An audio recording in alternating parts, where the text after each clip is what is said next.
Hello everyone, I'm your host Wheel Trouble. Today's topic actually comes to us from the comments of a previous video. In that video, I'd mentioned that skills are rented. That seems to be an interesting concept, and I'd like to clarify why I adopted the philosophy that skills are a rental item. Before we do that, I have bills to pay for my other rentals.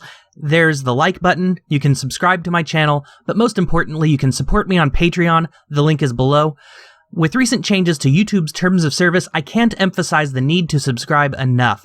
As YouTube changes their business model, that is the only way to keep the content you love coming. And share this with your friends as well. Nobody really knows what YouTube and Google meant by commercially viable, but smaller channels like mine probably aren't it. Now that the obligatory shilling is out of the way, let's dive into the topic of skills and your own personal skill tree. Oops. Did I just lose street cred by owning up to the fact I've played RPGs? My bad. Like I've said before, this is my personal philosophy. As with all philosophies, you may have your own, and that's fine. We can have those debates in the comments below, or even collaborate on a video. I do want to drill into physical as well as mental concepts of skill retention. If you believe in a spiritual side, the concepts may apply there as well. I don't, so the concepts don't apply in my case. Perhaps the best way to broach this topic is to define our terms first. Ownership is the possession of a thing. That thing is yours. Nobody can take it away. When not used, you still have that thing, just as if you had placed it on a shelf or in a garage. Your coffee mug is a prime example of this concept. It is your mug. It will do the job of a mug until the end of time. The concept of renting is similar, but different enough that it needs a little more exploration. Renting grants you the benefits of ownership in exchange for a type of payment, but usually comes with the caveat that if you stop paying, you stop having the benefit of ownership over that thing. An apartment is like this. If you stop paying rent, you don't have an apartment. For sake of argument, we'll assume that the payment for skills are in the form of time and effort.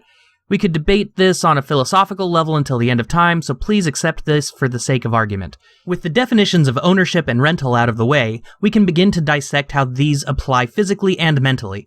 We have discussed how motorcycling is the rough equivalent of a light workout in previous videos. If you missed that, check out my health benefits in the Reality Check playlist. In sports, are skills use it or lose it, or do you always have them once you learn or obtain them? We have all heard the adage that something is like riding a bicycle, meaning that you never forget how. That is simply not true, and any coach will attest to that fact. There is a concept of detraining, a word that I learned while researching for this video. While you may retain the mental knowledge of how to do a thing, the muscle memory, as well as the muscles themselves, do deteriorate. To a novice, riding a bicycle may just be pedaling in basic balance. To myself, who used to race BMX when I had tracks nearby, there's pump technique and timing, manualing, gate snapping, pop versus speed jumping, etc. And I was just an intermediate.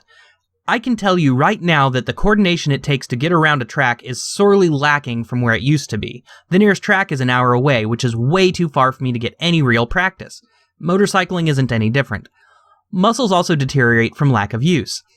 If you've ever had a sprain or a broken bone, you are already very familiar with the concept of having to build back up to your original strength after an injury. The entire physical therapy industry is based on that one concept. The muscle power just isn't there after you've taken the time off. Right away, we can rule out strength and muscle memory as being owned. Since we obviously had the benefit at some point, we can assume that we lost it by not paying or investing in those benefits on a continual basis. Mentally, the jury is still out, but research in all the major psychological journals exists a plethora of articles on the subject. There's a lot of time and money being invested in dementia and Alzheimer's research that operates under the premise that cognitive ability is use it or lose it. Studies suggest that continued active participation in a skill and problem solving help to stave off the onset of dementia and Alzheimer's. This is, of course, compared with people who like to coast through life. Just Google up use it or lose it, and you'll easily find Psychology Today's 2014 article on the topic. Aside from geriatrics, we also have basic CRS. For sake of potential monetization and not running afoul of the ethereal commercial viability clause, I'm not explaining that acronym. I can still remember my first boss's phone number, but I can't remember my mother's current phone number. Why? Well, because I never type it in anymore. I'm certain you've all experienced the same phenomenon. If you're rusty at a game or a skill like a language, it takes a bit of practice to get back to the level you were at.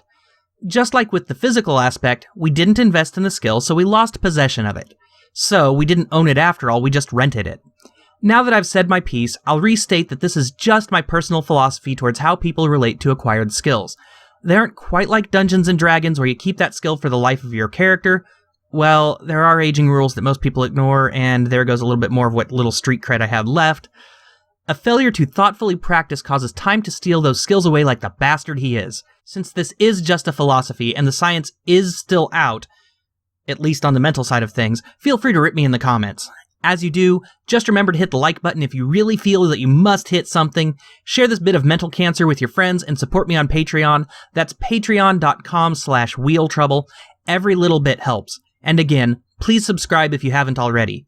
YouTube's new terms of service make it clear that smaller channels are likely going to be a thing of the past.